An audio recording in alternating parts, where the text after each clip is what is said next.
Hello and welcome to the BYU Family History Library webinar series. We're glad you could join us today. My name is Joe Everett. I am the Family and Local History Librarian at the BYU Library and the producer of this webinar series. My production assistant, Anna Summers, had her graduation today and so she could not be with us, so I'm filling in as your host today. If you have technical difficulties during the webinar, please use the chat box and I can address your concerns.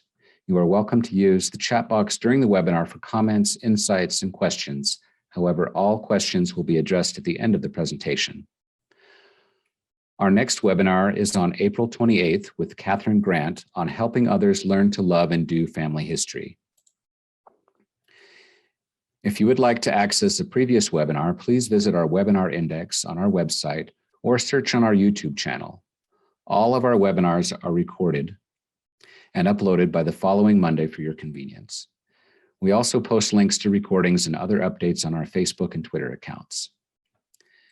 For today's webinar, we are pleased to hear from Amy Stoddard, who will be giving a presentation on BYU script tutorials.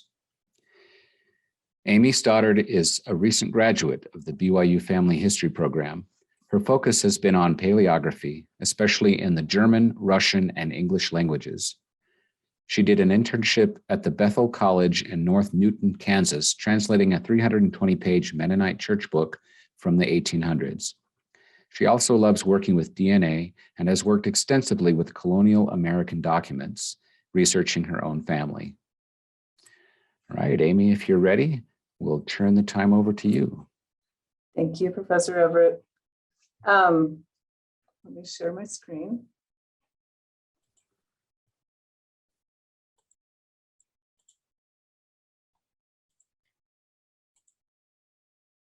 Can you see that? Yes. Okay, great. Good evening, everyone. Welcome to this presentation on the script tutorial. The script tutorial website was created by the Center for the Family History and Genealogy at Brigham Young University. My name is Amy Stoddard, like Professor Everett said, and I am the student supervisor on the project. This website can be found online at script.byu.edu. This website is unique and that is the only place that online that you can find multiple languages and their paleographies on one website. Script tutorial has existed since 2005, and thanks to the collaboration of both student employees and volunteers of the BYU Family History faculty. It was created to help genealogical researchers decipher their old family documents. Script has relevant material for the beginning paleographer and for the more advanced. All of our professors are experts in their fields and oversee the students' work, but the website has been created completely by the students. Students are assigned to a certain language and they spend their time creating content for that tutorial. Right now we have 4 student researchers and 1 programmer, but that number changes frequently. The student researchers are chosen for their language abilities, genealogical focuses, and research skills. This webinar is to help researchers coming to our page, get to know our website and get the most out of it. Let's begin on the main page of the website. So when you go to script.byu.edu, this is what you will see. The first part I want to draw your eye to is the paleography introduction. We've added this because it's a helpful guide on how to read and write in the old handwriting styles. Below the language tutorials is our language tutorials. Each blue word is a link to the homepage of that language. And then if you look at the top of the page, you will see that we have home, tutorials, paleography, about, and donate. All of these are links that are there to help you navigate through the pages quickly when you're not on the home page. Our about page, it gives a quick overview of our project, and as well as the faculty bios and the student researchers' names. As you can see, we have a lot of different people working on the project over the years. So our student researchers, some of our content for our pages is collected by student interns and professors who travel and collect images from archives throughout Europe. In fact, our Spanish and Portuguese students will be leaving for Spain on the 25th of this month, and they'll be collecting records for the Spanish page and for other projects in the center. One of our students our Portuguese student, will be in Barcelona this summer, and he's going to be collecting records for our Spanish page for, he's going to be collecting records for a new Catalan page that he's going to present on a webinar on June 16th, if you guys are interested. Other students have been to other regions throughout Spain and Germany and the Netherlands to collect materials for our website. It also helps them understand the cultures that they're writing about and researching. We also get many of our images off the internet with permissions, and it's important to note that we are continually adding to our website to meet the needs of family history researchers. We almost never delete from our website, but it is possible the pages will be changing. So if you come back one day and your page looks a little bit different, we change it frequently. We're always adding new content. Okay, now I'm going to show you some of the tutorial pages so that when you come back to our website, you'll be able to get the most out of our website.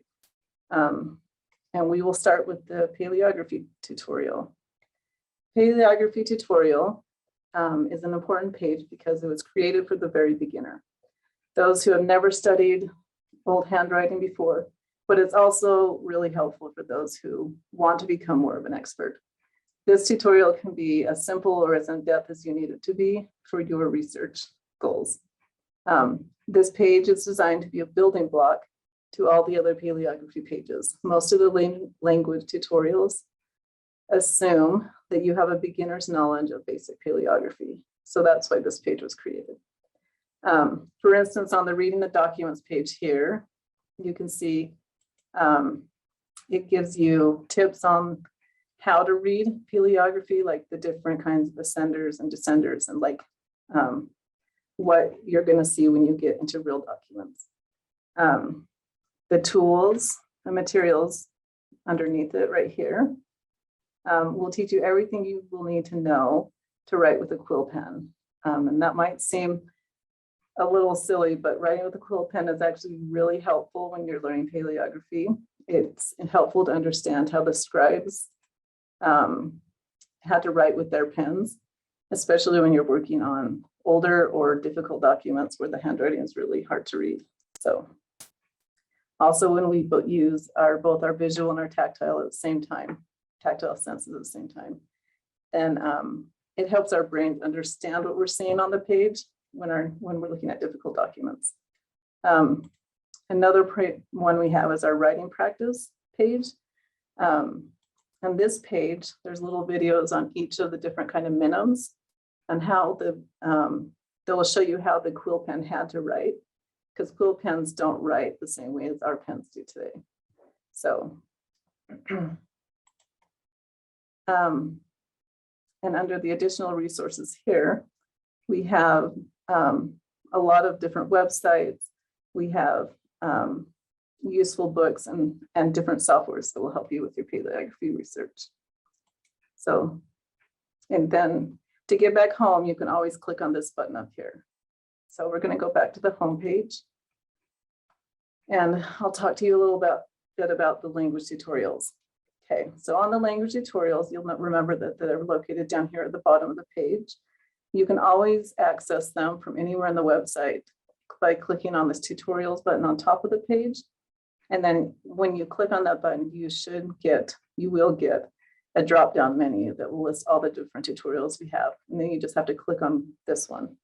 When you click on the language that you want to study, it'll take you to the home page of that website. But first, before I talk about the home page, I want to show you our sidebar navigation, which is also really important on the page. So everything can be accessed either through these top 5 links that I showed you just barely, or they can be accessed through our sidebar navigation. So these sidebar navigations are unique to each page. And so these will list everything, every page that we have created for this language tutorial. As you can see, all the links are going to be in blue, and all the section headings are going to be in this mustard yellow color. And that's a closer up view of our things. The sidebars, the biggest difference you're going to see in our sidebars, most of the tutorial pages under techniques and tools will be similar. But when you get down to the document section down here, you'll notice that a lot of them are going to be different because of regional and regional differences in records. So now let's go to our introduction page. So when you click on the tutorial that you choose to study, it's going to automatically take you to an introduction page, and it's going to look just like this one. Each of our language pages have some content in common, and the introduction page is one of them. In general, each language tries to follow the same format as closely as possible to keep our website consistent and easy to read. But they're all going to be a little bit different. The introduction page is going to introduce you to the language-specific paleography, but it does not go into great detail. That's what our other pages are going to do. It is there to guide you through the other pages that are going to help you more. It also gives a brief overview of what types of records will be found in that language. Because like I said before, every language is going to have a little bit different records. So you can see at the bottom, at the top of our introduction page, you're going to have the introduction. Then at the bottom, it will show you just different formats or different examples. So another section is our techniques and tools section. And this section, it encompasses language-specific pages, including our practical suggestions page, which is another common page. We have pages on abbreviations. We have numbers, name lists, and even genealogical glossaries or dictionaries. All of these are useful when you're reading old handwriting. Once you finish learning all the necessary content inside of this sections, then you're ready to move on to the learning sections of our, or the examples and like the other parts of our website.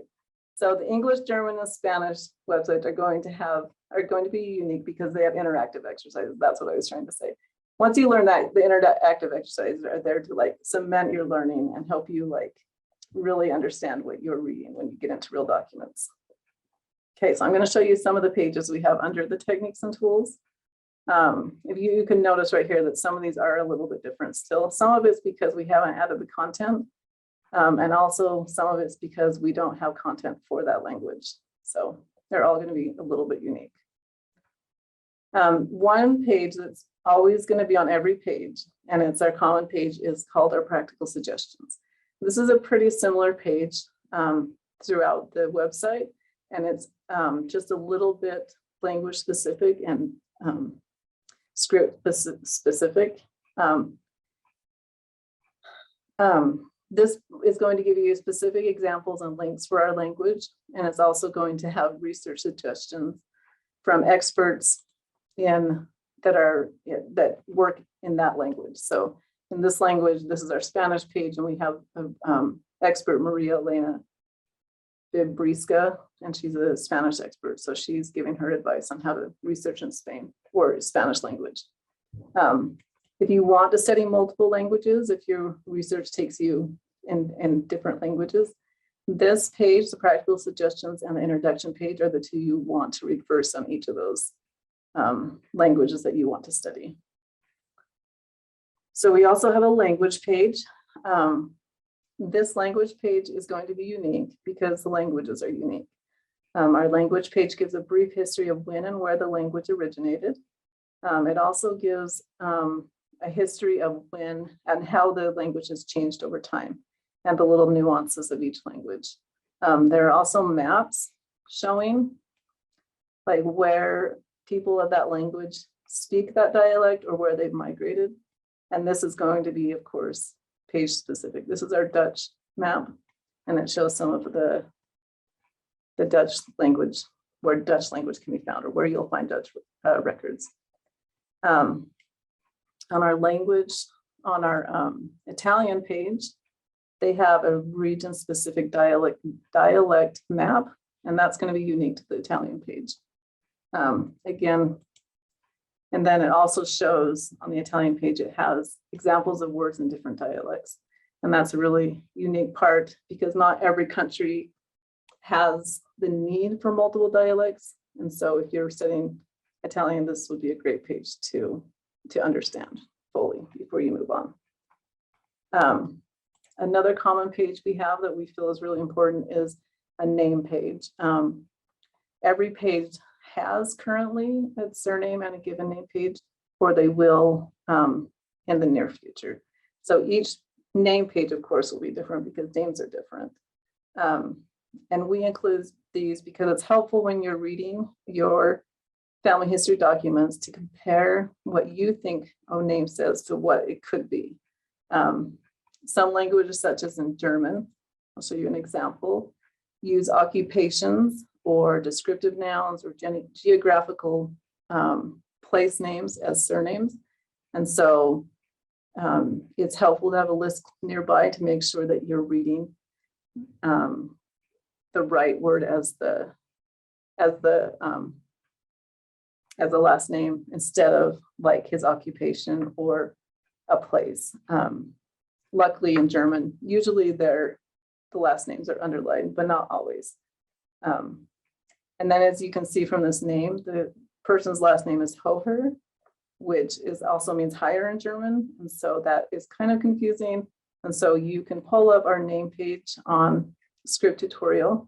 And if you look down here, you'll see that Hoher is actually a name in German. So that gives you confidence that you translate your document correctly. And I very recently had this happen just here in the center. We use these all the time while we're doing our research. So the next page I want to show you is our genealogical glossary or dictionaries. Besides name vocabulary lists, we found that it's important to create a list of common genealogical words and phrases. Ancient documents tend to be very formulaic, and so these are really helpful when you're translating to compare what you see to what you most likely has been written. In general, once you get used to reading documents in your language, it will become easier because you will know what information should be included. But until then, this page will be very helpful and one to keep bookmarked while you're doing research. Another reason we've included this page is because language and meanings of words change over time. So using a modern dictionary to do genealogical research might not be very helpful and could translate your document incorrectly. So when you have a genealogical dictionary, is actually a necessity for any serious family history researcher. These are just a few of the ones we've created. On the left, we have our Italian genealogical glossary. And then on our right, we have our Spanish genealogical glossary, just parts of it. And you can see they're a little bit different because again, we're all students creating content on our own, and then eventually we'll have it all formatted the same, but they're all very helpful and basically the same thing. And these pages will get updated frequently. So here's also our Latin page, which is very important because of some Latin phrases and the meanings next to it. So another page that we all have is our abbreviations page. All scribes in every language have used abbreviations to save time and money. And so unfortunately, these are region, language, and sometimes scribe specific. Because of this, we try to keep these pages as comprehensive as possible. On our language abbreviations pages, we try to show the most common abbreviations for each language and region. Most of these pages have grammatical explanations as well, as you can see, such as that of what type of abbreviation they are. And also like different kinds of contractions, acronyms, or diminutives. And we like to put in the word in the language you're studying as well as in English, and then also a real life example next to it. So on the right, or on the left, you're going to see our Italian page, or sorry, on the left, you're going to see our French abbreviation page, and on our right, we have an example of contractions in our Italian page. You can see that they're different. And so, okay. Next, we have a Latin influence page. Most pages on our website are going to have a Latin influence page because with region-specific examples of Latin in their records. This is because Latin was used in official documents for centuries throughout Europe. both in notarial and in church records. Latin was the official language of the Catholic Church, and all priests and other educated people who wrote and did any kind of writing did it in Latin for a long time. And it's also common to see the influence of Latin throughout time. Most all documents before the 1500s in Protestant areas were in Latin. Even if you're looking in Protestant areas, you'll find Latin influences. And before the 1800s in Catholic areas. So both personal and geographical names were sometimes left in the regional language though, but many have been Latinized. So that's why we created Latin influence. So the decision to keep a personal name, as you can see in the Santo Domingo down here, to keep it, whether it was Latinized or not, was the scribe's decision. So if you find this, it's helpful to come and use our commonly abbreviated Latin page or go to our Latin tutorial, which will give more examples.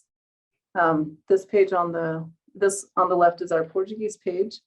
And then on the right, we have our Latin abbreviation page on our Latin page. So next we have a handwriting history.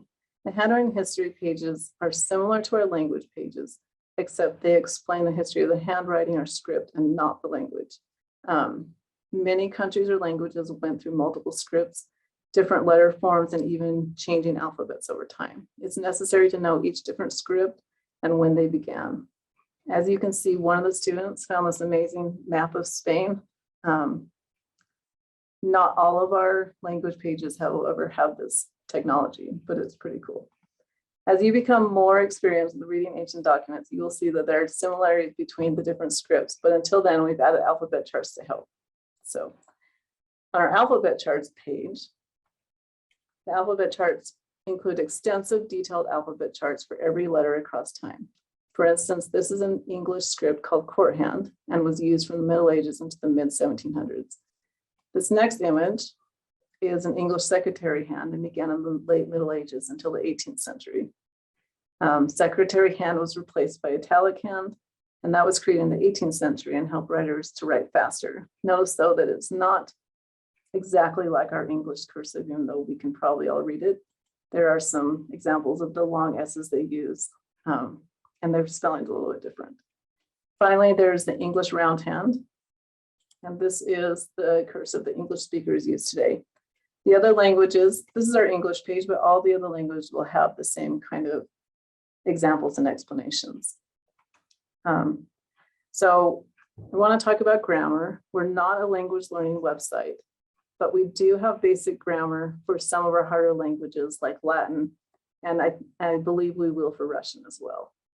For some languages, it's necessary to understand grammar to be able to read the records, as it will affect the way the sentences are translated and the meanings of words. And so in a Latin baptism document, you need to understand the endings or case and gender of a noun and how they decline to know if the child being baptized is a boy or girl. A child's name is not always a clear indicator of gender, especially in a language that you are not familiar with. And that's why we've included some Latin or some grammar pages. As you can see on our Latin page over here, our student Miriam has made these tables to help you understand what you were reading. She also found sample documents and has explained the format of the records as well and transcribed and translated them so that you can see how it's been done. So I want to show you on one of our website or one of our pages on the German page, we have animated examples of paleography. And I'm going to take you there now. I'm going to try to do this live to show you guys because it's hard to explain without you seeing it. So I'm going to, hopefully this works.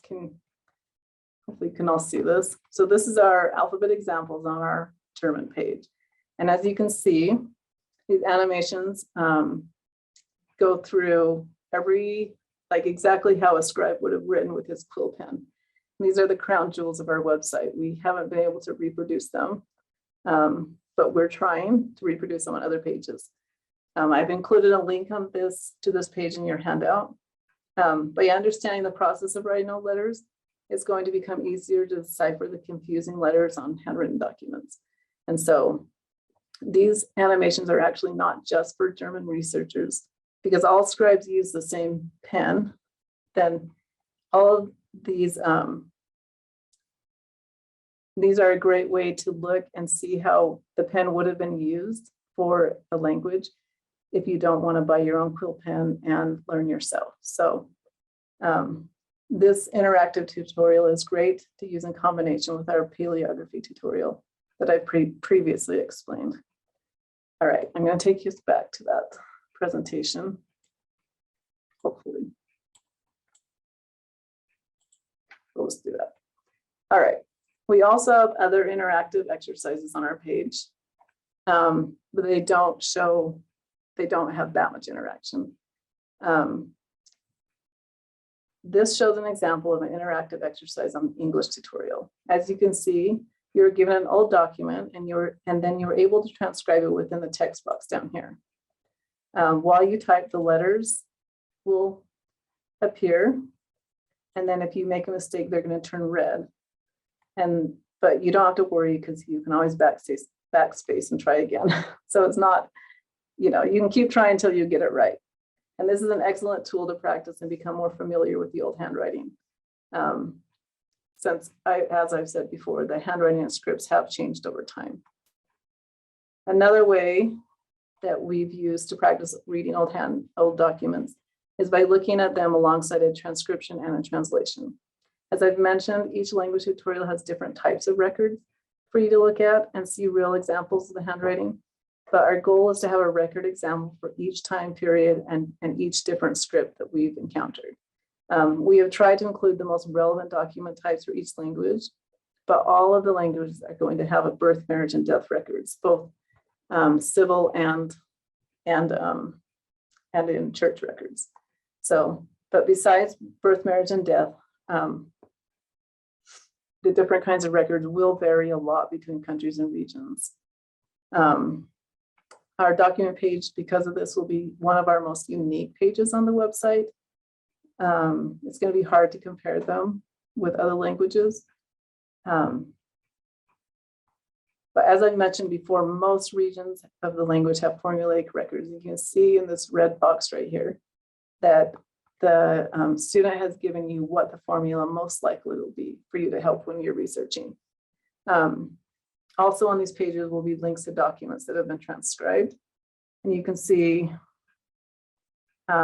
we've used many different time periods and types of records that we can find that we have permission to use. So here's some examples from our French and English pages. Like I said, all of our pages have baptism, marriage, death, and burial records, but we try to include documents that will show different examples of handwriting and will also be interesting to read. So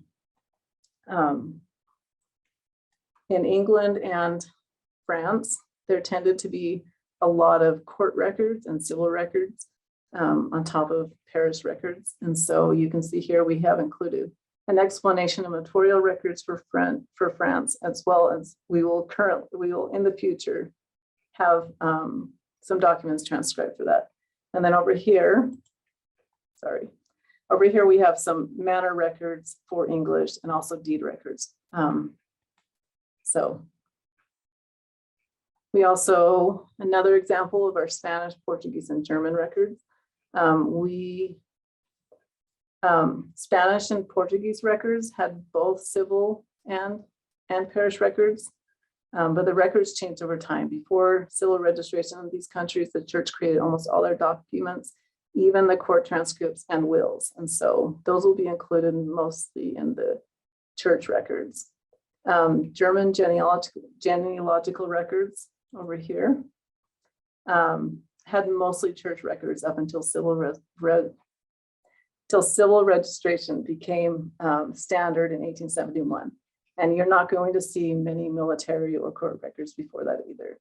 So these regional differences, as well as common information found about this, will be found and explained on each different page.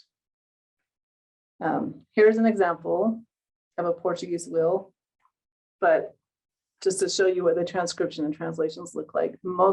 This is a Portuguese one, but they all look almost very identical to this.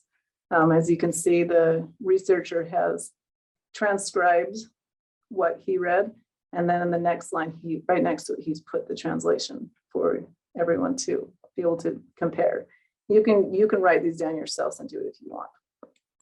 So, but this is what it's going to look like on the web page. It's not going to look like that. We're going to have a document on top and a transcription and translation on the bottom. So we also have other kinds of resources that we found to be useful. We like to put on resources that we've personally used and that we have permission to use on our website. On the left over here is a German, it's a German elementary school writing book, and it's from the 1800s. And so it's been really, and it shows how they wrote the language back then and the way that the kids were learning how to write the language. So on the right, we have a French book, and it's on genealogical research. Both of these are written in German and in French, so they're probably for the more advanced reader or advanced researcher, someone who knows the language. So I want to show you guys a little behind the scenes to view the pages that we have in production. So as I told you, we have 9 languages currently. We have Dutch, English, Latin, Spanish, Portuguese, German, Italian, and we are going to be, we have in production Catalan, Swedish, and Russian. And as you can see on the left, this is the Swedish Latin influence page that we've created, but isn't live on our website right now. This project started over a year ago, and you can see over here on the sidebar how many pages we've either decided to add to this page or that are currently in production. And then over here on the right, you can see our Russian page. This is the Russian archaic alphabet page. And you can see the sidebar on here that we do not have as many pages. This one began a few months ago. So this one will be a little longer before it's live than our Swedish page. And then the Catalan one, like I told you, is not even in production yet.